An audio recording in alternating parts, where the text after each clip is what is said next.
Already 2 হাত down, मतलब 3 foot down, এক ইঞ্চি না, হাফ ইঞ্চি। মানে এই দিকটা ডাউন আর কি। এই জায়গাটা কেটে গেলে মানে গনি খান বাবুর বাঁধের এই যে ধুলো মাটি বর্ষাকালে বৃষ্টিতে যখন ধুয়ে নামে বাঁধ থেকে, তারই এই ছাচরটা, এই যে দুবড়া ঘাস লেগে আছে, গ্রাস লেগে আছে, তার জন্য হালকা উঁচা আছে, তার জন্য জলটা ঢুকছে না।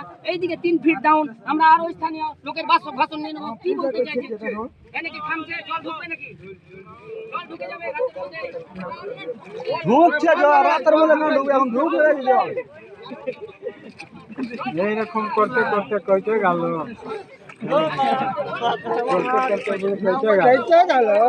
এখন জল ঢুকবে, জল ঢুকবে, তারপরে সবটা হাওয়া আছে। 2 ইঞ্চি কা, এখন তো 2 ইঞ্চি থেকে উপর আছে জলটা, একটু পড়লে ডাবলে 3-4 ফুট বাড়া আছে এই জলটা থেকে। জলটা একদম কষি।